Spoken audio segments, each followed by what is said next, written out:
Ty fa ahoana e? Niasa tsika niasa zao zara fa mandeha ny tena miodikodina fotsiny ato trano atoko. Fa manina aky miodikodina fotsiny fa angatena tsy zavatra zao tao mihitsiny. Ka sahirana be ngakiny ianareo tsy mikorotana. Zay izy zao manana zavatra tao tsara mihitsiny so de intéressé londry e. Oay, inona aky izany tena liana mihitsy Misy zavatra mahafinaritra be. Hitandry zany za zany amin'izao fotoana izao ao anatina club anankiray MWR Life ny anaran'ilay club de le izy club privé ana resaka voyage sy resaka produit de marque de le izy moa zany amin'ny maha privé anazy zany de tsy maintsy sur invitation de MWR Life manana bureau any Hong Kong any États-Unis any France de any Royaume-Uni. De satria moa izy miasa ao anatin'ny resaka voyage de nanomboka tamin'ity taona 2020 izy lasa membre ny ETOA. ETOA zany association en tour opérateur en Europe.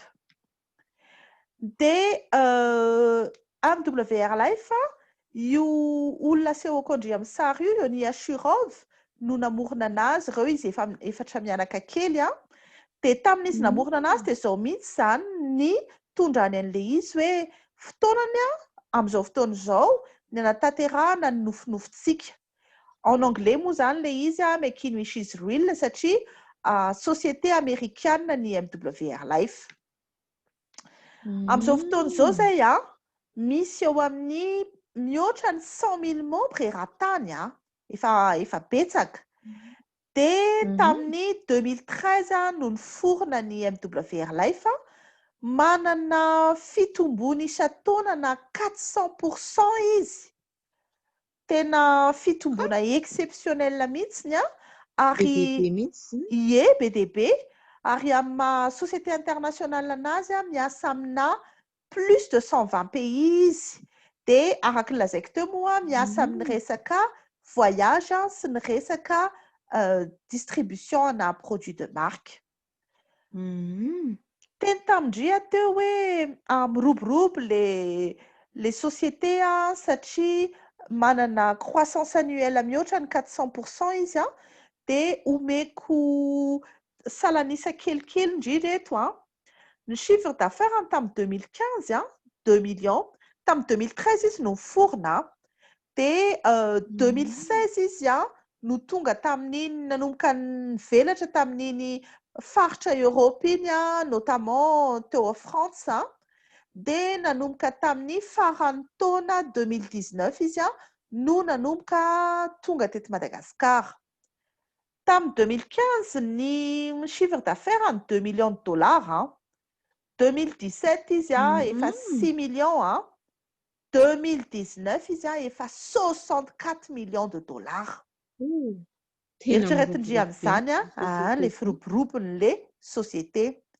De misy site anankiray atao hoe business forum io site io zany no mijery reny le société ana vente directe reny de tamin'ny 2019 MWR Life tao anatin'ny top 10 ny société de vente directe. Fa mba ahoana sy ahoana tsara ny mety mba hidirako amin'izany société miroborobo be zany aky? Zao inona mety mba tombotombo? Zay mihitsy ny lazaiko andry hoe ny teny tamindreo hoe misy zavatra azo atao aty amiko de ngambany mba hampazavana azy kokoa de aleo zaraintsika anankiroa le ataoko hoe fanazavana. Le voalohany aloha ny teny resaka club tamindry ahako de aleo resahantsika hoe rehefa miditra ao anatin'io club io de inavy ny tombontsoa azo ao anatiny. De ny tapany faharoa indray le amin'izao fiainana ataoko hoe sarotra zao misy possibilité anaovana entreprise, anaovana business miaraka amin'ny MWR Life. Zay indray zany no jerentsika amin'ny tapany faharoa. De raha vao ohatra mety amindry aloha zany zay mety tsara zany mety. Raha vao ohatra zany ka miditra ato anatin'ny MWR Life de lasa manana accès amin'ity les plateformes na réservation au prix de gros ty ny anaran'le izy Travel Advantage. izy io zany a natokana ho an'ny membre irery ihany satria moa club privé tsika. Plateforme-na réservation resaka anona zany, resaka voyage? Resaka voyage izay indrindrany. Ny anahy zao no mahazatra rehefa mba mandeha vacances dia mandeha mijery any amin'ny booking.com. Dia mora ve ki booking.com? Tena mora be mihitsy izy raha oharina amin'ireo hoe mandeha direct any amin'ny hotelko. Manome prix tsara izy. Vaky tsy matoky an'izany a. Zao fantatro fa hoe booking reny zany zao mahazatra ny olona na ohatra hoe mandeha Expedia na mandeha hotel.com rehefa hoe manao zavatra amin'ny net zany fa reo zany manaiky mihitsy hoe reo ny tena matanjaka indrindra amin'ny resaka voyage sur le net. Fa zao nefa tadidio hoe reo ny modèle ampiasain'ireo modèle ataoko hoe traditionnel na resaka vente au détail. Zany hoe manao négociation izy amin'ny resaka manao négociation izy zany amin'ny grossiste. Dia avy eo izy tsy maintsy manao publicité ohatra ireny publicité any booking hitandre amin'ny télé reny, tsy maintsy mandany vola izy. Dia ny dikan'izay ny client tsy maintsy misy misupporta tsiny reny le dépense ataony reny dia ny client no mandoa prix de détail mihitsiny. Fa tadidio fa amin'ny les plateformes travel advantage prix de gros manao réservation des prix de gros ny azo amin'ny travel advantage. Dia fa ahoana zany ny azahoan'ilay plateforme travel advantage prix de gros? Satria ny anazy modèle ny hafa mihitsy fa tsy mitovy amin'ilay zavatra mahazatra. Izy tsinona club privé communauté privé zany no ao anatiny dia tsy mba mandany publicité fa ny membre ihany mampafantatra ny société amin'ny olon-kafa dia izy manao négociation ana prix de gros mividy any amin'ny grossiste ihany izy fa ny société tsy makafa-tsy marge kely dia les membres zany tena lasa bénéficier carrément prix de gros. Zay ny modèle any amin'ny WRL fa izay tsy mitovy amin'ny modèle mahazatra antsika. Intéressant kosa zany. Mahafinaritra be mihitsiny.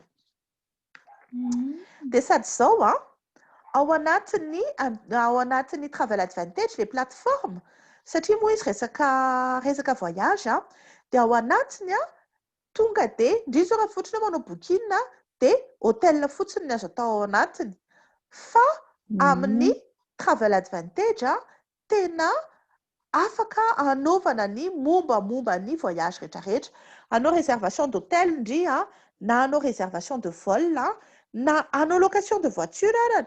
Raha indray andro any indrindra te anao an'izany croisière zany dia afaka jerena atao anatin'ny plateforme travel advantage daholo. Misy koa reny le resort hitandry le hôtel tout compris reny. Misy koa activité azo vidiana atao réservation atao amin'ny plateforme travel advantage.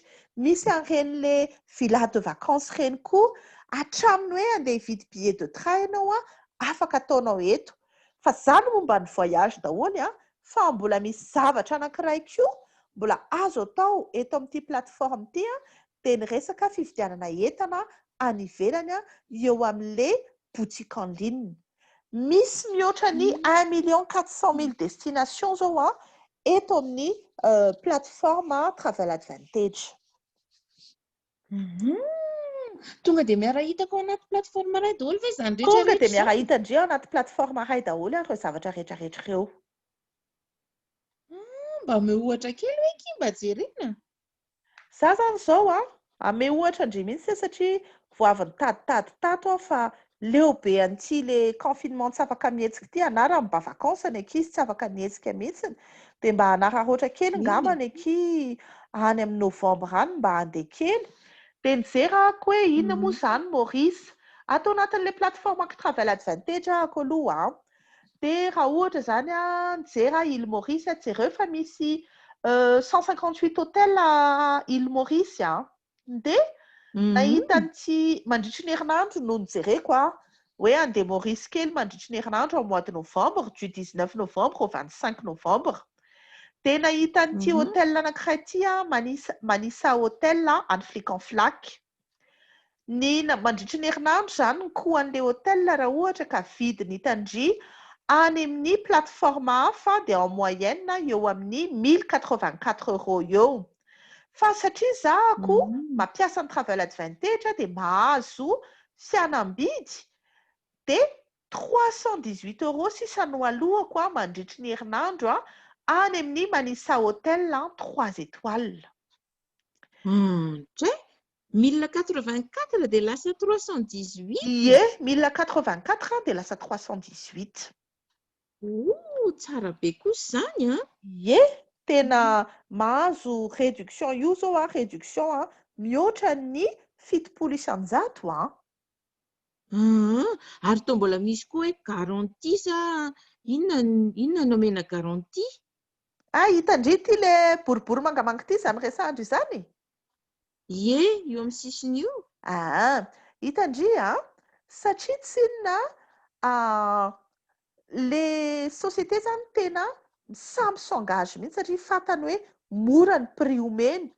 Dia ozy izy hoe raha ohatra ozy izy ka ao anatin'ny 420 ora ianao ka nanao réservation tamin'ny travel advantage ka mahita mora kokoa amina plateforme hafa dia remboursenay aminao ny 150% an'le différence iny.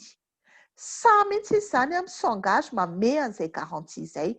Zay ny dikan'ity garantie 150% ity.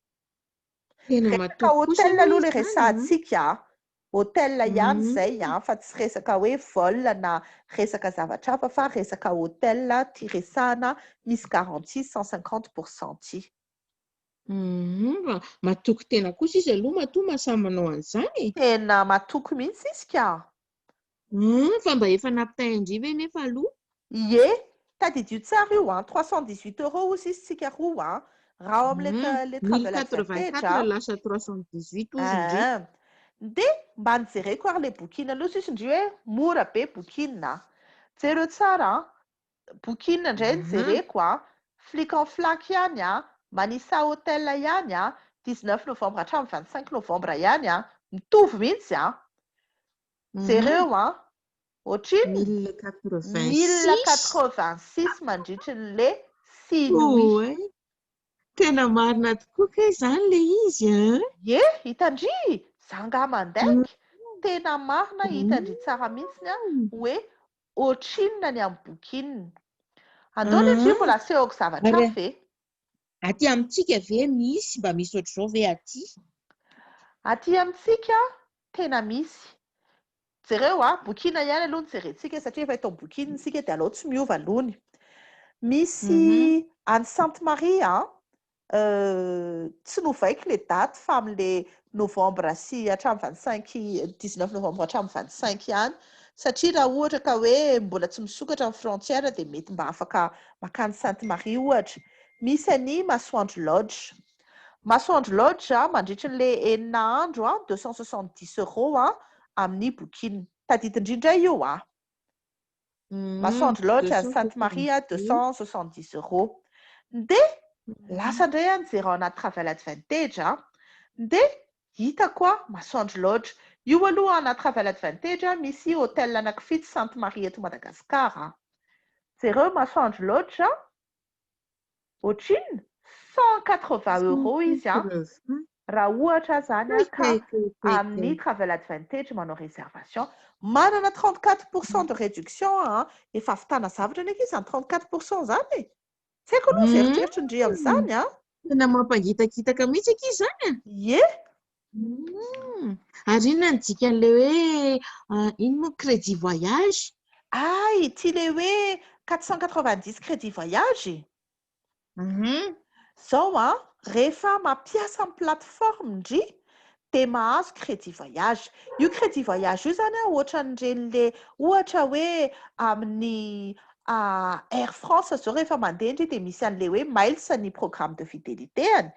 Dia ohatr'izay koa raha vao ninona ampiasana any vidiana eo amin'ny travel advantage dia mahazo crédit voyage foana. Isaka manao réservation ianao zany dia mahazo crédit voyage dia sady izy tsy misy expiration zany tsisy hoe rehefa tsy mampiasa hery taona ianao dia maty ihany ny pointinao, tsy maty mihitsy fa ao foana dia mitombo se cumule ao anaty comptenao ilay izy dia ahafahanao indray mampaye mampidina ny zavatra vidinao eo anaty plateforme resaka réservation anao na ny resaka zavatra vidinao amin'ilay boutique en ligne dia azonao payena amin'ny crédit voyage.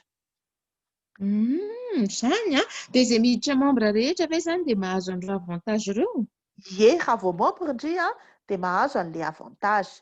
Fa zao ny membre afaka ndraiky io mbola manana invité zany hoe misy an'ilay guest pass zany zaraina ho an'ny membre isam-bolana dia io guest pass io misy code dia afaka mizara guest pass zany ny membre mi-invité olona dia le olona koa zany tafiditra eo amin'ny plateforme mampiditra code amin'ny guest pass izy dia rehefa avy eo izy tafiditra eo amin'ilay plateforme dia micrée identifiant sy mot de passe zany hoe lasa invité à vie zany satria lasa manana identifiant izy dia manana mot de passe. Fa zao kosa aloha izy zany invité zany hoe ny hôtel ihany ny azony jerena dia izy koa tsy mahazo 100% ny fihenam-bidy azon'ny membre fa atsasaky ny fihenam-bidy azon'ny membre ihany ny azony. Dia ireo le invité ireo koa isaky ny manao réservation ana hôtel dia mahazo koa guest pass. Anankitelo zany isaky ny manao réservation. Iny ka mahazo guest pass omena fotsiny izy zany dia anefa izy mahazo 50% ana réduction. Tsara be kosa izy zany Izay mihitsiny. Fa nefa inona zany ny intérêt-ko hoe za membre dia zaraiko le guest pass? Misy tena intérêt andry mihitsy satria izao rehefa ohatra ny invité andry manao économie na mahazo fihenam-bidina $100 ohatra dia indry mahazo koa $100 en terme na bonus. Bonus fa tsy hoe point fa tena bonus zany vola mihitsy ny azondry. Dia satria ny invité andry io afaka manana invité koa satria izy manana guest pass dia rehefa ny invité an'ilay invité andry indray no mahazo fihenam-bidy $100 dia indry amin'izay fotoana izay mahazo atsasak'izay zany hoe mahazo $50 amin'ny resaka bonus mihitsiny. Dia eritrereto amin'izany zany fa mahafinaritra be ilay izy tena azahoana vola koa zany ilay resaka mizara guest pass. Isak'izay mizara guest pass amin'ny invité-ako dia mahazo vola foana ve za? Ie, rehefa ohatra izy ka manao réservation raha ohatra izy zany manao réservation izy mandoa plateforme vola zany izy no mikonsome dia za mahazo vola. Izay indrindrany azondry mihitsy hoe izay ilay izy. Dia club hozy izy indry teo zany hoe club zany moa ki misy abonnement? Eny kosa ndry zao fantatro tsara mihitsy ndry fa membre ana club marina zany sa tsy marina? Ie, membre. Ie, dia ndry ve amin'ilay membre mandoa abonnement sa tsy mandoa? Mandoa isam-bolana izay. Dia mitovy amin'izay mihitsiny. Club koa ty dia misy abonnement isam-bolana fa zao ny abonnement payé-ndry isam-bolana lasa mivadika point de fidélité. Zany hoe tsy very zany ilay izy fa lasa point de fidélité. Isaka mandoa abonnement ndry anaty iray volana dia mahazo point de fidélité foana. Zany hoe se cumule ao isam-bolana ilay izy. Dia zany hoe point de fidélité io zany azoko ampiasaina? Azondry ampiasaina io tsy tonga aloha dia azondry ampiasaina eo eo kosany fa ao anatin'ny volana voalohany ndry 100 ny azondry ampiasaina, volana faharoa 20 volana fahatelo 30 dia ohatr'izay foana zany hoe any amin'ny volana fahafolo ndry zany mahazo mampiasa 100 les points de fidélité. Dia ataoko inona ki le point de fidélité? Tsara be mihitsy ny azo ampiasaina anazy. Zavatra anankiroa zany ny azondry ampiasaina anazy. Ny voalohany andehanana life experience Dia ny faharoa hividanana zavatra eo amin'ilay boutique en ligne. Fa ino zany life experience? Ndry ve zao aloha te asa, te handeha vakansa, te hitsangatsangana? Io tena te handeha vakansa be mihitsy fa mangididy be ny faladiako. Dia ny life experience dia izay vakansa. Izany hoe séjour ilay izy zany organisen'ny société amina toerana mahafinaritra. Izay ilay toerana mampanofinofy antsika reny. Dia ilay izy koa jereo zao ilay amin'ilay sary ireo zavatra mahafinaritra be daholo ohatry ny tonga dia mampanofinofy daholo. Ie, dia ilay izy zany séjour organisen'ny société ho an'ny membre. Dia ohatra zao hoe omeko ohatra anankiray indray aty zao an'ilay voalohany any Lisbonne amin'ny 17 septembre 4 jours 3 nuits ilay izy dia hôtel 4 na 5 étoiles foana ilay izy. Dia $329 zany ny prix an'ilay chambre mandritra ny 4 andro 3 alina amin'io any Lisbonne io. Fa zao afaka mampiasa indry 329 points de fidélité. Les points de fidélité azo indry rehefa mandoa cotisation. Izany hoe ny point de fidélité anankiray est égal à $1. Raha Lisbonne zao zany nijerentsika $329 ny prix an'ilay séjour fa zay membre manana 329 points de fidélité dia mahazo mandoa amina point de fidélité. Izany hoe raha ho any Lisbonne ilay olona dia tsy mandoa ny vola tsoa. Ie. Izay no tenenako indry hoe tsara be ho ilay point de fidélité. Tsara kosa zany koa. Ie. Tena tonga dia tsy mamoaka paosy zany fa tonga dia efa ilay point fotsiny no andoavany an'ilay séjour. Eny fa raha ho antsika anie zany aloha tsika anie mbola mandoa frais sa ahoana frais? Frais kosa aloha samy mandoa ny azy satria membre eran-tany afaka mandeha amin'io fa ilay izy limité amina 40 na 50 personnes eo ihany. Dia ny frais kosa aloha indry miantoka azy. Hiteny indray izy hoe mbola lavitra be ireo. Ie, nga tsy mba misy akaikikaiky ary raha zany Tena misy mihitsy io zao izay koa mantsy niteny an'izany tamin'ny société hoe izay koa ne mba te hitsangatsangana fa lavitra loatra ilay izy dia mbola lafo be ny frais anaina dia azonay aloha amin'ny point de fidélité an'ilay séjour. Dia nenona eky izay fa ny MWR lefa kosa aloha tena mihaino membre any dia nenona izay dia nanova ny life expérience aty Madagasikara any Sainte-Marie any Sonambo amin'ny fin octobre. Dia ny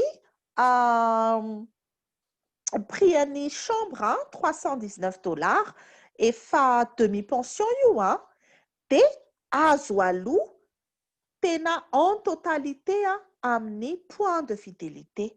Izany hoe za zao efa manana point de fidélité za io miandro fotsiny hoe tena efa milamina tanteraka dia anao an'ilay réservation satria za efa manana pointko efa tsy nefa ny transport anie zany sisany sady any Sainte-Marie zany afaka mandeha an'ilay bateau eo Tamatave dia efa mety.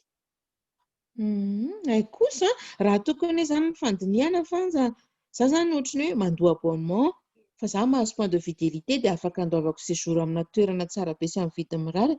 Zany zany manao épargne voyage izay ilay ataoko. Izay mihitsiny ohatrany hoe manao épargne voyage indry.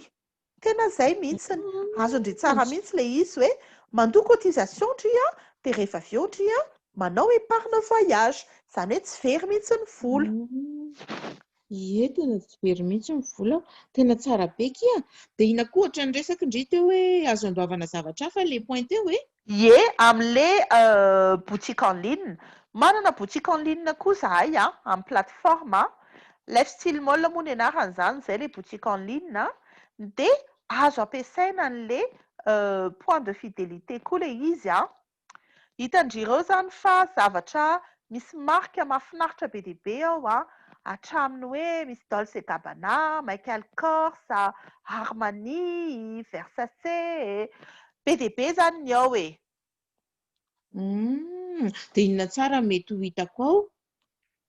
ahitandry na momba ny lehilahy na momba ny vehivavy azahoana fihenam-bidy hatramin'ny 80 isan-jato misy kiraro, misy poketra, misy bijoux, misy akanjo, misy parfum, misy accessoire zany hoe mombamomba ny resaka lamaody ndry ity lamaody io tena lazaiko andry fa misy zavatra mahafinaritra be dehibe ato.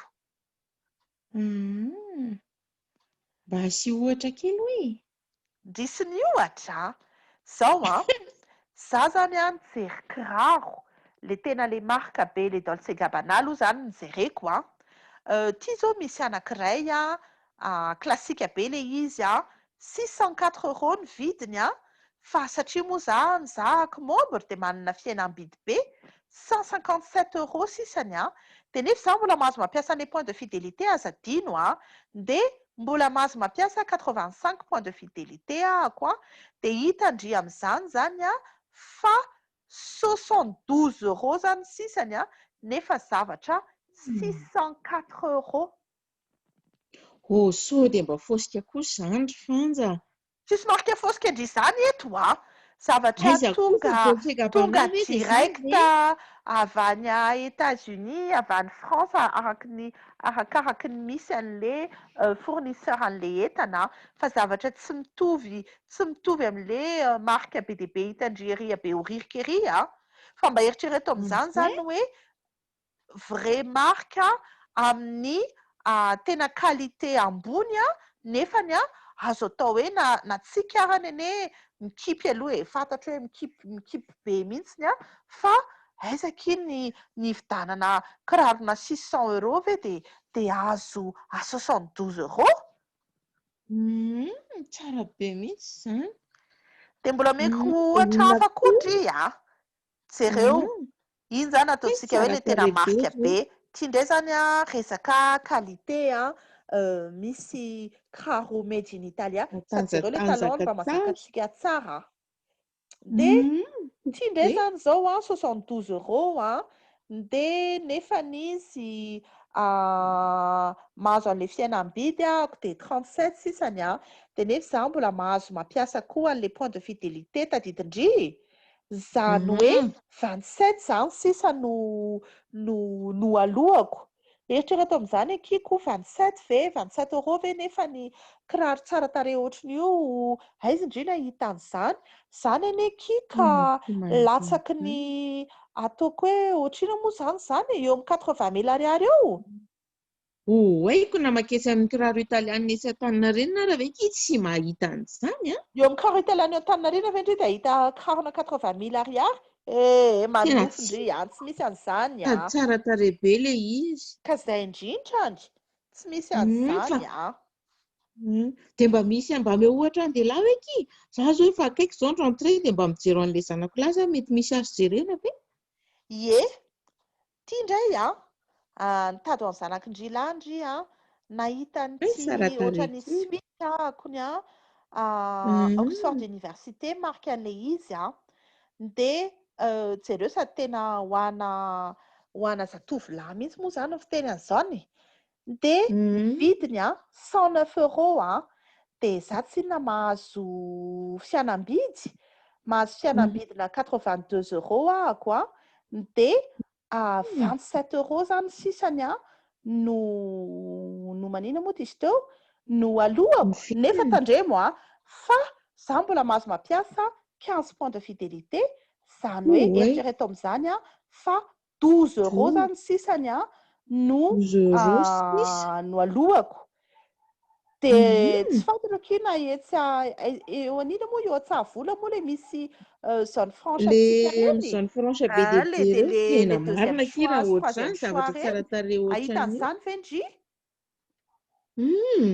tena tsy mahita ohatr'izany aky tena tsara be le izy fa dia raha ahoana nefa ny fandefasana ny entana makaty dia iresaka le fandefasana entana mihitsy tsika fa adiniko ny teny tamindry hoe na mividy entana ary ndry dia mbola mahazo crédit voyage jereo tsara fa mbola mahazo 160 crédit voyage na dia le hoe mividy entana arany ohatran'le tamin'ilay voyage teo zany dia tia koa azahoana crédit voyage indrindrany ohatran'le voyage teo dia tia koa azahoana crédit voyage dia Le fandefasana anazy tonga aty Madagasikara ny entana. Araka-ty lazain'ity zany hoe ny expédition dia tsy adoavandry vola mihoatra tsony raha ohatra ka mihoatra ny $150 ny zavatra vidindry eo amin'ny plateforme. Dia lazaiko andry fa za efa ny commande tonga soamantsara ny entako 3 herinandro no natongavany taty Madagasikara tamin'ny mois de juillet, début juillet ko no commande tonga taty Madagasikara le izy teo amin'ny 20 mahery kely 21-22 juillet teo.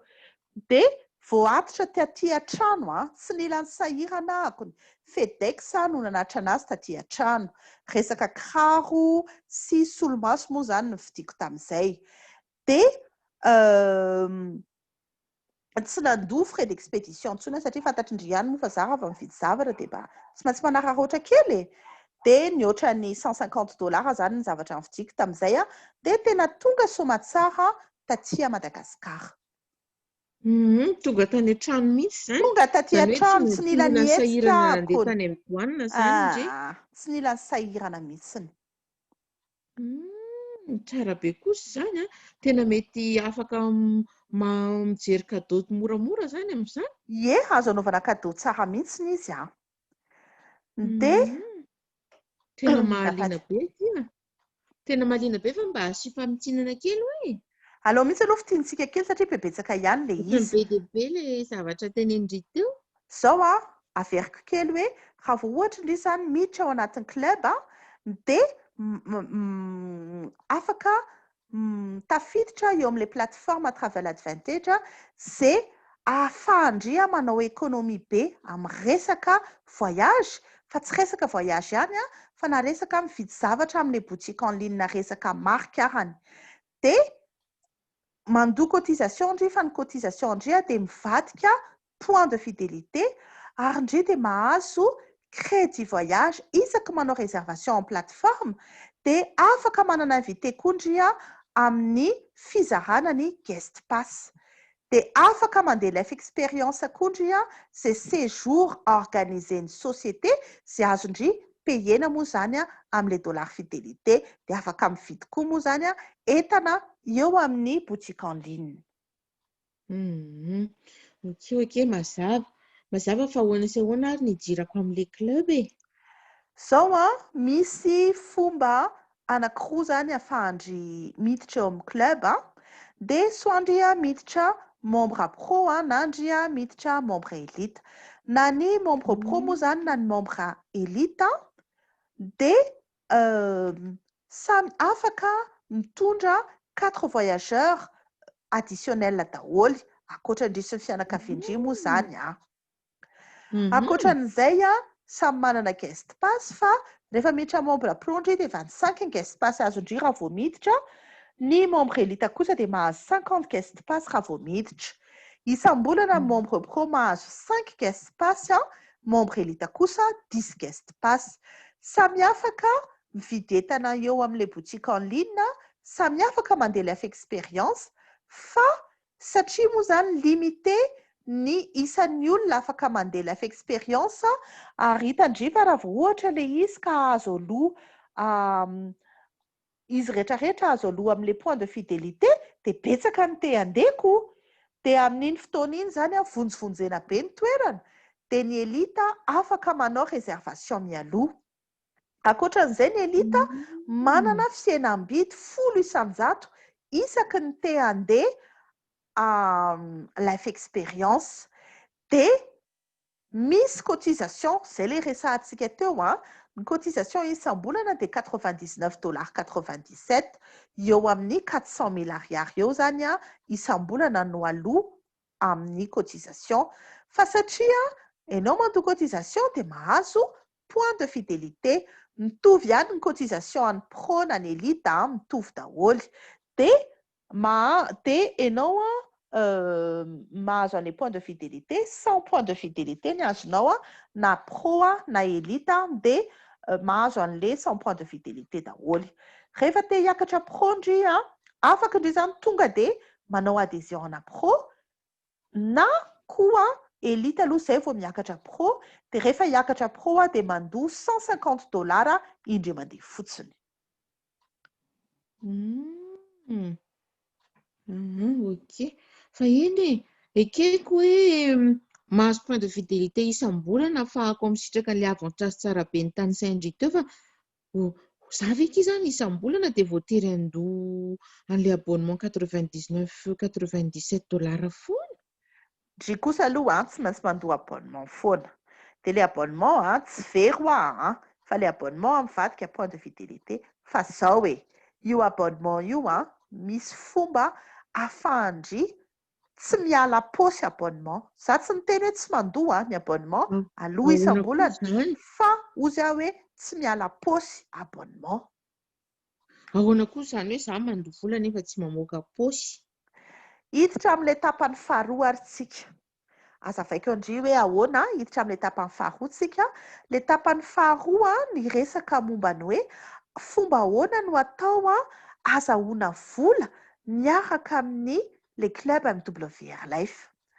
Izany hoe araka ny teneniko indry tamin'ny voalohany hoe amin'izay fotoana izay aloha rehefa ndry hoe aloha mbola intéressé sao dia tapitra eo dia sao dia izay dia ampy indry aloha le mazotako. Mazoto indry hoe hiresaka mombana business azo atao miaraka amin'ny MWR Life ka izay mihitsy aran'ilay tena tedaviko. Ay, eny ary fa loatra izy tsika arany. Sao dia fosy izy indry hoe ampy indry izay dia efa nikajaniko le izy koa. Tsara be le resahandry teo fa ny anahy aloha le vola aloha tedaviko. Eny ary alao ary fa toizantsika roa e. Dia izao arany amin'izay fotoana izay indry izany rehefa hoe andeha hanao business miaraka amin'ny le club dia tsy membre tsotra fotsiny indry amin'izay fa lasa membre consultant. Mivadika membre consultant indry izany amin'izay.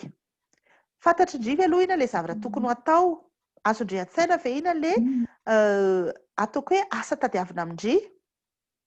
Eo mihitsy izy indray hanao membre consultant koa raha ohatra ka nieritreritra an'ilay resaka nataondry teo dia za ve zany lasa mivarotra voyage ve zany sa lasa mivarotra entana ve zany za?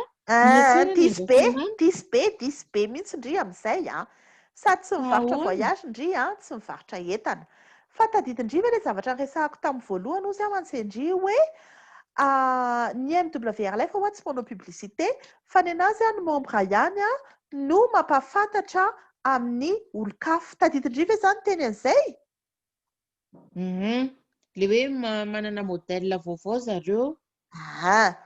Dia izay zavatra izay no asa tadiavina amindry.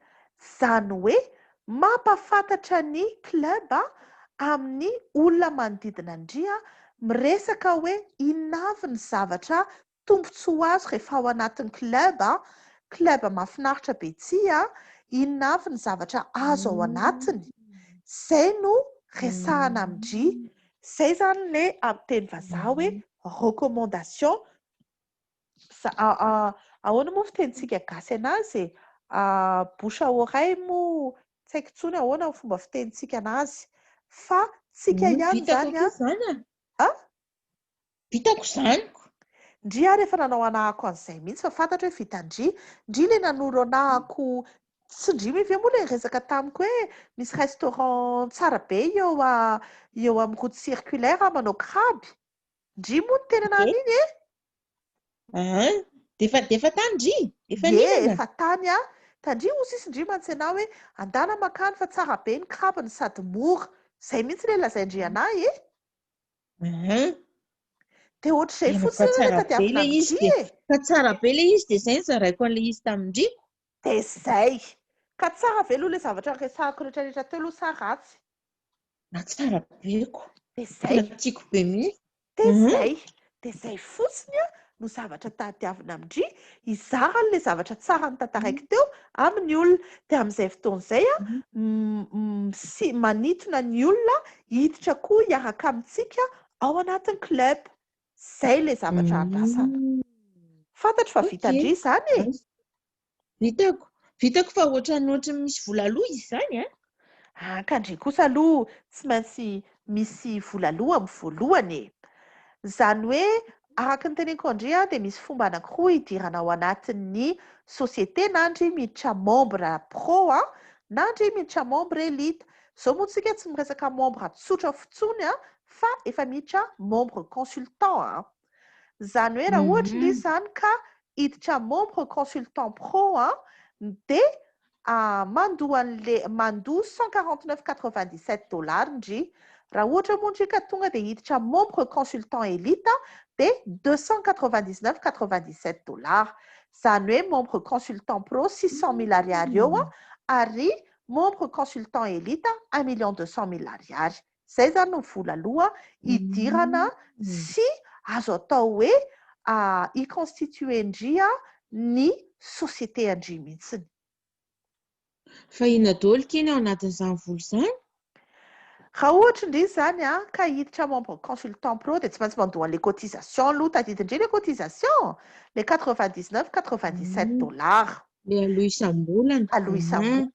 Fa ankoatran'izay mba ahafahany zany ataoko hoe manao distributeur angano no fiteniko an'izany any MWR Life dia mila koa ndry mandoa licence.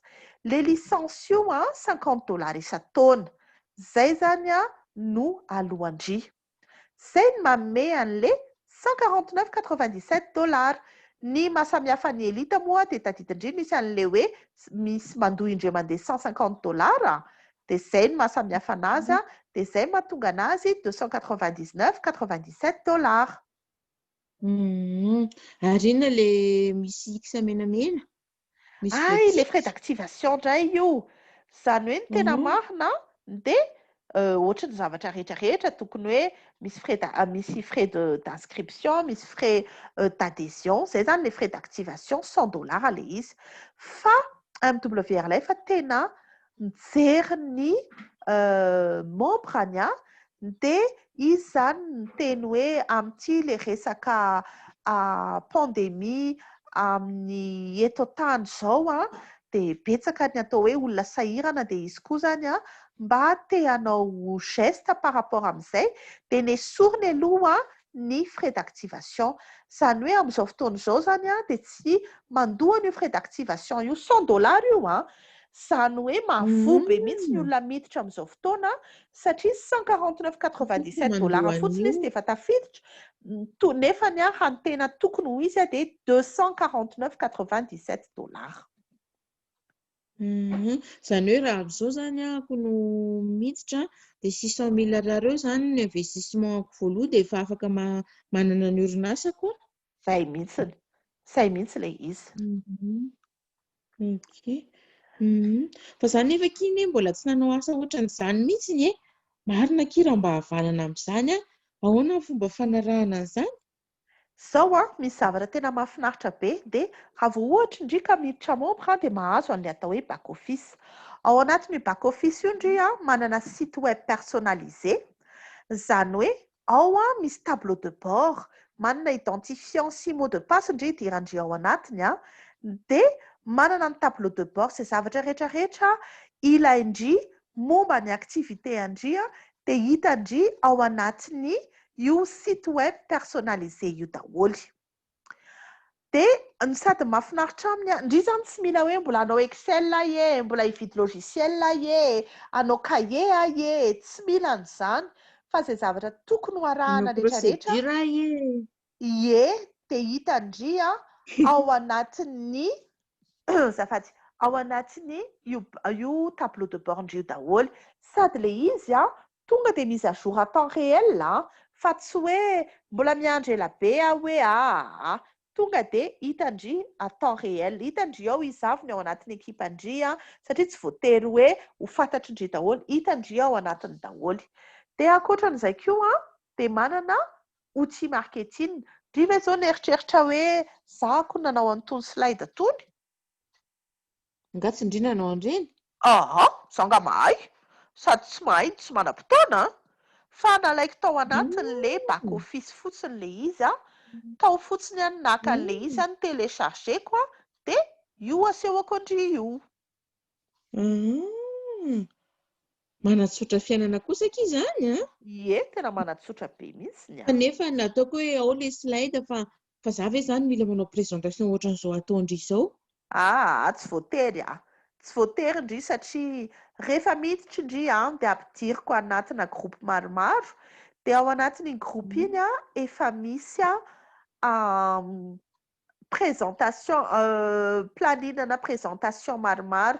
Misy betsaka ny manao présentation isan'andro, dia misy foana na sur Zoom io zao moa zany zao efa déconfiné tsika, dia efa afaka manao présentation physique fa mbola olona vitsivitsy aloha tsy hoe olona be dia be akory fa olona vitsivitsy misy foana zany ao anatin'ny herinandro. Dia hitandry ao le planina, zavatra angatahana amindriny ny tena marina dia izao hoe miinvité olona fotsiny hanatrika présentation fa sy mbola afaka tsy manao présentation ndry. Azoko. Ie, miinvité olona ho sisy indri fa mety misy fomba ihany ve nefa ny hoe narako tsara le asa endrasana amiko sao dia ohatrany hoe mba misy fikafika mba ahafahako mahay-izy tsara. Ie, izay koa ny zavatra anankiray mahafinaritra, misy ilay atao hoe Académie MWR Life dia ao anatin'io indry izy zany ao anatin'ilay back office daholo en ligne daholo tsika satria MWR Life efa tena société mandroso, dia misy misy formation arahana. Ary izahako aloha tena mi-conseiller mihitsy raha vao miditra dia ao hidirana voalohany indrindra dia jereo ny formation izay mission ahafahana manomboka tsara an'ilay activité, sady raha te hiresaka amina membre hafa erak'izao tontolo izao koa dia miditra ao fa misy forum d'entraide ao, izany hoe misy olona connecté foana zany eo amin'io forum io. Tena tsy irery zany rehefa manao an'ilay izy misy namana. Tena tsy irery mihitsy indri rehefa manao an'ilay izy. Okay. Mahafinaritra fa mba tantarao ary hoe ahoana sy ahoana no mety azahoako vola e. Ie, hiresaka vola mihitsy tsika. Izany hoe fomba anankiroa ny azahoandry vola. Ny iray resaka bonus dia ny iray resaka revenu résiduel.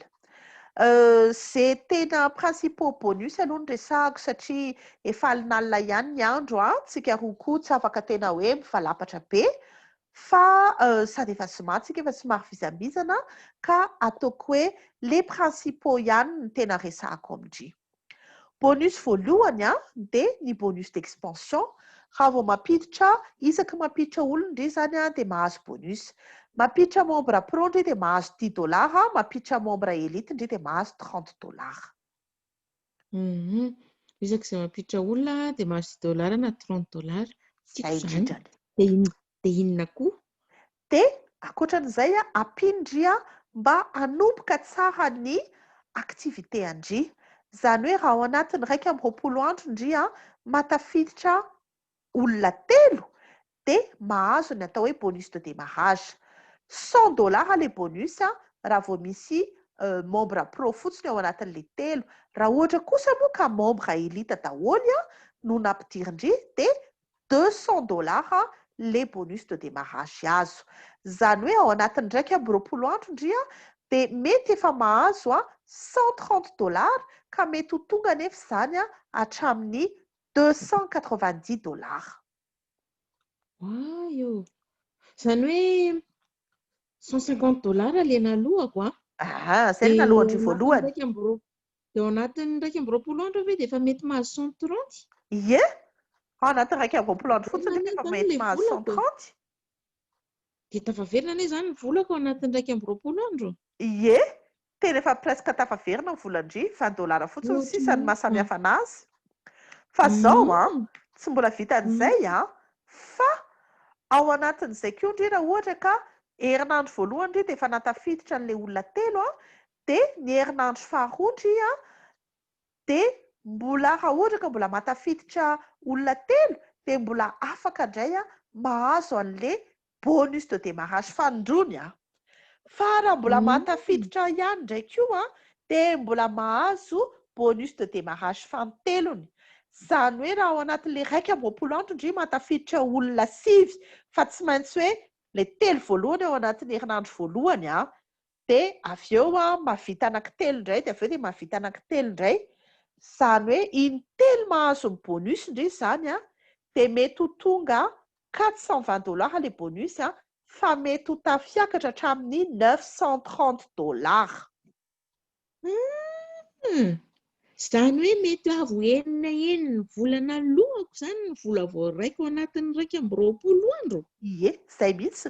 Ndry nandoa $150 nefa ndry mety mahazo hatramin'ny $930. Tena izay mihitsy. Izay no tena fandehany. Tsara be. Fandraso aloha e. Sao dia mba misy diso ity zavatra aseho andry anaty. Aisaka iza ny diso izany? Ina indray ny zavatra nataoko tao? Ozy indry hoe raha mampiditra olona dia na aza mahazo $10 na mahazo $30. Ataoko hoe mahazo ilay $10 izany anankitelo dia $30. Koa maninona no lazaindry fa 45 indray ilay izy ao amin'ny herinandro faharoa dia 45 koa ao amin'ny herinandro fahatelo. Ndriky mahadinika fa tsy diso anefany. Ndry mahadinika fa za koa nefa tsy diso. Zao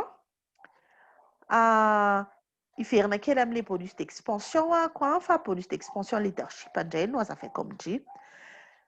Ohatrany amin'ny resaka miasa rehetrarehetra io misy ny atao hoe mahazo promotion. Izany hoe ndry izany raha vao miditra aloha ndry dia sponsor. Rehefa atao anatin'ny WRLF ndry izany tsy mitovy amin'ny any amin'ny société hafa. Ny any amin'ny société hafa ndry tsy raha ohatra ndry hoe hitady promotion izany tsy misy zavatra tena tonga dia mazava be roviny ndry no omena promotion. Par contre ndray anaty WRLF tonga dia fantatra hoe te ho manager ina keny tokony ataoko mba ho tonga manager akony. Izany hoe ndry izany raha vao miditra dia sponsor. Raha vao manana olona 3 ndry dia lasa manager. Rehefa avy eo ndry rehefa manana manager anankiroa dia lasa senior. Rehefa manana senior anankiroa anatin'ny ekipa dia lasa area. Dia rehefa manana area anankitelo ao anatin'ny ekipa dia lasa district. Rehefa manana district anankitelo ao anatin'ny ekipa dia lasa régional. Ary rehefa manana régional 3 ao anatin'ny ekipa dia lasa national. Dia ndry moa rehefa miakatra qualification dia ataoko hoe normal angamba ny lasa mahazo vola kokoa. Izany hoe ny manager izany mahazo vola kokoa noho ny sponsor. Resahantsika roa teo hoe raha sponsor ka mampiditra membre pro anankiray dia mahazo $10 tadidindriny. Tadidiko. Fa raha manager kosa ianao mampiditra membre pro anankiray dia mahazo $10 plus $5. Izany hoe mahazo $15. Izay ilay hitandry teo fa tena tsy diso satria hitandry herinandro voalohany ilay olona efa nampiditra olona 3. Dia rehefa nampiditra olona 3 izy dia lasa manager. Dia mampiditra ny fanefany amin'izay izy efa manager izy mampiditra anazy dia lasa $15 ny azony. Izay ny fandehan'ilay izy. Fa tsy vitan'izay fa misy koa ny atao hoe bonus codé. Izany hoe amin'ilay ohatra raisitsika iny izany izao mampiditra an'ilay fialan'ny fanefatrany izy dia mahazo $15. Fa isaky misy mitombo ao anatin'ny ekipan'ilay fialan'ny faefatra iny ka membre pro miditra ao dia mahazo $5 izy ary isaky ny misy membre elite miditra ao anatin'iny ekipan'ilay fialan'ny faefatra iny sy izay mihoatra an'izay moa dia mahazo $10. Ary io isaky ny misy miditra ao anatin'ny ekipan'iny fiala anankiray iny. Izany hoe na zafikeliny io izany na zafindohalika io na zafiny rehefa misy miditra fotsiny ao dia azahoany na $5 na $10. Tsara be kosa izany tena tsara tena tsara. Ary ohatran'ny resaka indray hoe mety mbola misy vola fanampiny koa. Les résiduels journaliers ça resandry izany. Iresaka ny résiduel journalier tsika. Résiduel journalier ny anarany. Io zany ataoko hoe fanampy karama fa zao tena mety hoe mihoatra ny karama mihitsy arany. Zao fotsiny mila zavatra tsara tadidiana dia rehefa mitondra membre vaovao anatin'ny ekipa dia iny membre vaovao iny mikôty 3 points rehefa à jour amin'ny cotisation-any. Dia resaka point d'équipe tsika zany hoe iresaka mihitsiny resaka mila resaka esprit d'équipe zany sy travail d'équipe ity zavatra ity. Dia raha hiditrintsika zany dia ny asehoko indry dia ity tableau amin'ny ankavanany ity misy ny niveau misy ny point d'équipe misy ny vola azo isan'andro. Niveau voalohany dia manenjika 9 points d'équipe. Ozy hoe ny olona anankiray ao anatin'ny ekipa mikôty 3 points, zany hoe raha 9 points d'équipe zany tsika dia mila olona firy ozy izy ndry telo. Mila olona telo. Ny zavatra mahafinaritra nefany dia manampy mihitsy ny société. Na ohatra ara ny hoe olona roa fotsiny nampidirindry amin'ity ohatra ity zao Rikesio ny anaran'ilay olona nampidirina, na dia olona roa fotsiny ary nampidirina, fa zao kosa 9 points ilay izy raha olona roa mbola vao 6 points, fa ny olona iray tamin'izareo dia efa nampiditra olona anankiray hafa koa dia feno le 9 points antsika. Rehefa feno 9 points antsika dia mandray $3.33 par jour. Ao anatin'ny 30 andro zany zay lasa $100. Eo le lazaiko indry hoe mando cotisation fa tsy miala vola posy satria le vola azo indry mandritry ny 2 volana ihany no andoavana an'le cotisation mensuelle, cotisation voaloha fa ianao tsy miala posy. Zay le tiako lazaina. Zay vao azoko le izy. Azo indry amin'izay? Azo. Dia fa zao afaka koa moa indry zany hoe indry mihitsy ny tonga dia mampiditra olona anankitelo amin'izay fotoan'izay indry sady lasa manager no mahazo an'le 9 points. Raha zahako aloha dia io ny hitako hoe tsara indrindra. Raha za koa dia io no tiako satria io le tenenindry teo mampahazo bonusiko. Zay mihitsiny, io mihitsiny le mampahazo bonus. Dia mitombo kokoa ny vola azo. Io mihitsiny, io sady mampahazo bonus io no tombo ny vola azo indria no lasa manager indria amin'izay fotoan'izay. Donc intéressant kokoa mihitsy io aloha zany. Mety io, tiako io. Dia ankoatran'izay dia raha tohizako indray le izy teo dia ny niveau fandroany zany mila manenjika 36 points d'équipe indry dia le 36 points d'équipe io azahoandry $10 isan'andro. Dia le $10 isan'andro zany tsy vao 36 points d'équipe moa zany olona firy eo zay? 12 zany. Izany ahitako olona 12.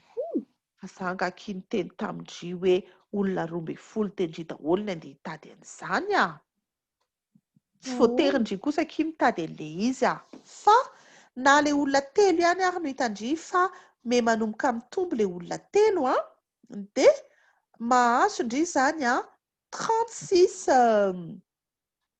points d'équipe mahazo an'le olona 12 fa tsy voatery hoe indry mampiditra anazy fa ny ekipa indry fotsiny mitondra olona dia mahazo $10 isan'andro indry $10 ao anatin'iray volana manome $300 zany hoe tsy maintsy mandoa an'ilay cotisation indry dia $200 sisany zany hoe $800,000 zay tena hitako hoe mbola intéressant be zany $800,000 zany Fa 4 fois ny SMIC anie zany tena izay mihitsiny. Dia eritreretindry amin'izany zany 4 fois ny SMIC. Fa tsy vitan'izay fa raha ohatra indray indry ka silver 3 le niveau indray zany io dia mila manenjika 125 points d'équipe indry dia rehefa mahazo 125 points d'équipe tsy voatery hoe indry daholo mampiditra an'le izy fa amin'izay fotoan'izay zany indry afaka hoe ny olona telo ihany no netindry fa le olona telo kosa no mitondra olona indray dia mahazo $20 par jour. $20 zany anie ki ataovy ao anatin'ny ray volana fa efa tonga $600 rehefa asordry ny cotisation indri dia $500 zany hoe efa mahazo 2 millions isam-bolana. Mba eritrereto anie ki zany 2 millions isam-bolana zany e.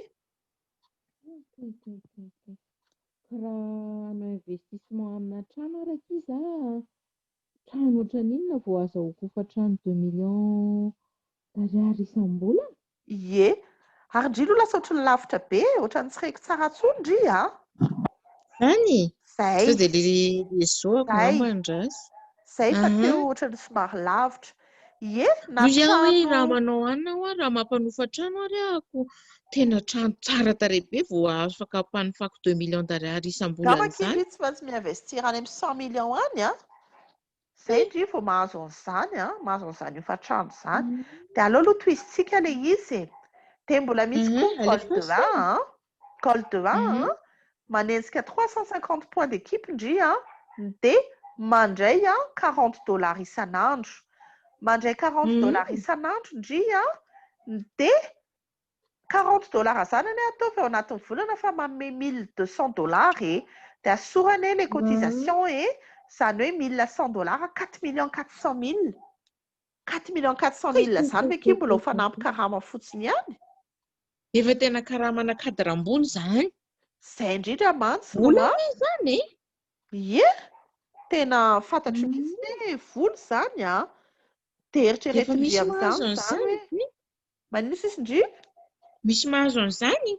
Efa misy mahazo an'izany. Eto Madagasikara fotsiny dia efa misy mahazo an'izany. Ie, eto efa misy ny olona mandray an'io eto amintsika.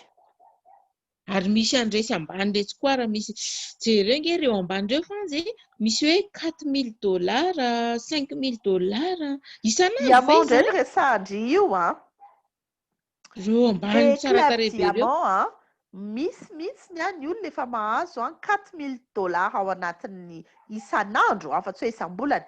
$4,000 isan'andro zany hoe mandray $120,000 isam-bolana efa plus de $1 million isan-taona.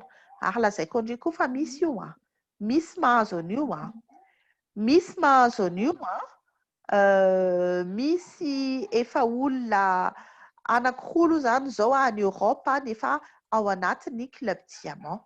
Anisan'izany Catherine Teacher izay anisan'ny ataoko hoe marainantsika, marainanay moa zany satria maniry aloha hoe hiditra indry dia izy io mipetraka avao La Réunion fa izy mipetraka any Espagne amin'izao fotoana izao fa avao La Réunion izy. Tsy lavitra antsika izy efa mandray $1 million. Tena bita be mihitsy fa ndry loha zany zao efa mahazo vola. Ndry zany zao efa mandray vola. Fa za aloha mbola tsy mandray $1 million fa za aloha efa mahazo. Dia fa ahoana zany tena azahoako an'ilay vola? Tena vola raha vao le azahoandry an'ilay vola le hoe ahoana mihitsy ny kirakirana vola rehefa avy sa hoe mbola vola ao anaty aminao ilay izy? Tsisy vola. Le izy kosa aloha tsy vola nofinofy fa vola tena izy Zany hoe ndry zany raha vao miditra dia tonga dia mahazo an'le mahazo mail anankiroa, mail voalohany mail ana bienvenue dia mail faharoa activation ana e-wallet. E-wallet io zany ohatran'ny hoe banque en ligne. Dia le e-wallet io ndry zany ny commission indry miditra ao anatin'ny e-wallet dia rehefa avy eo dia afaka paramétrer indry le e-wallet amin'ny compte indry eto Madagasikara ohatra dia ny virement indry zany avy eo amin'le compte eo amin'le e-wallet tonga dia makany anaty compte indry eto izay compte mahazatra indry ohatra hoe indry zao fantatro fa manana compte BOA ohatra dia afaka paramétrer indry le compte BOA indry amin'ny e-wallet. Raha tsy zany dia manao commande na carte prépayée. Ny problème kely an'ilay carte prépayée fotsiny dia tsy tonga eto Madagasikara misy toerana maromaro zany tsy ahafahan zareo mandefa an'ilay carte dans Madagasikara.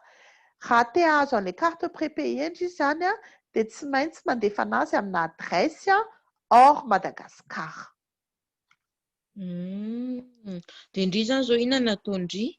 Za zany nahazo an'ilay kartako satria nalefako dia ilay karta tany amin'ny zandriko tany amin'ny Fransa nalefako dia efa voaraiko ny kartako efa misy vola ao anatiny efa nampiasaiko.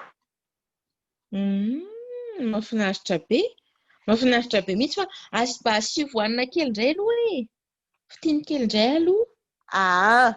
Alao anaovako résumé indray indry zao rehefa miditra anatin'ny club indry dia resaka voyage mahazo hatramin'ny 80 mety mahazo hatramin'ny 80% ana remise amin'ny resaka hôtel misy mihoatra ny 1,400,000 destination amina plus de 120 pays dia indry koa afaka manjifa eo amin'ny boutique en ligne izay azahoana réduction hatramin'ny 80 isan-jato koa misy grande marque ao anatin'io ary livraison à domicile. Raha vao mihoatra ny $150 dia tsy mandoa frais d'expédition intsony. Zafady. Ankoatran'izay moa dia azahoana vola izy misy bonus misy résiduel mety hoe manomboka $10 $20 fa tonga lavitra dia lavitra tokoa araka ny hitantsika hoe hatramin'ny $1 million mety ho azo. Dia zao misy animation maromaro ataony misy animation foana zany ataony société amin'ny 1er ovina moa 1er amin'ny talata moa izay sa amin'ny larobia ny 1er septembre dia misy call indray zany ataony Yoni Ashurov miaraka amin'ny membre rehetra. Zay tena miandry foana mihitsy isam-bolana hoe inona indray vaovao, inona indray vaovao. Dia nandritry ny mois d'août dia nisy an'ity animation natao ity nisy volany zaraina. Efa taraiky be fa tena tsy mbola nanam-potoana nanaovan'ity zavatra ity fa efa chiffre tamin'ny herinandro io fa amin'izao fotoana izao efa 30,000 izay le enveloppe zaraina. Fa tsy manina fa zavaiko kely fotsiny le izy. Tamin'ity zany izao tamin'ny herinandro $20,000 ny enveloppe ny zaraina 127 ny olona nahazo an'ilay izy mizarana izy io ny ahafahana participer amin'ilay izy zany dia mampiditra olona anankitelo nandritra ny mois d'août dia mizara an'io enveloppe io. Raha zaraindry an'ilay olona gagnant 127 dia mahazo $157 avy ilay olona. Fa le izy moa zany le enveloppe ity mitombo arakaraka ny nouveau membre miditra dia amin'izao fotoana izao izay le lazaiko efa 30,000 satria efa mihoatra ny 3,000 ny nouveau membre miditra. Dia mbola misy animation hafa koa le araka ny lazaiko andrito hoe Catherine Teacher zay efa anatin'ny club diamant ity indray izy manokana ity fa tsisy idiran'ny société izy dia manao animation misy enveloppe na $150,000 zarainy amin'ny membre ny ekipany. Izahay moa zany dia ao anatin'ny ekipany. Dia hatramin'ny 8 octobre izy ny manao an'izy io ao anatin'io misy zavatra maromaro fa ny tiako tenenina fotsiny hoe ho an'izay miditra amin'izao ka mahazo bonus de démarrage dia doubleny Catherine ny bonus de démarrage. Tsara be kosa. Dia eritreretindry amin'izany zany fa ngambany aky mbola isalasala ihany vendry. Lasa ohatrany hoe mandinika an'ilay lazaindry raha ohatra zany amin'ity mois d'août iny miditra dia lasa ohatrany hoe manana bonus telo triplé zany le bonus. Inona avy moa zany le triplé resahindry? Ozy indry hoe raha matafiditra telo dia mahazo bonus de démarrage dia avy eo koa nefa indry ny resaka an'ilay inona le teo poule. Le resaka tampoadoty telo dia mahazo pary anankiray amin'ilay cagnotte mitombo iny. Dia tiako nefa mbola misy an'ity lazaindry ity koa. Zay mihitsiny. Tena zay mihitsy ilay izy. De Oay! possible indri zany araka ny tenendry teo hoe possible indri mahazo ohatry hoe mahazo triplé.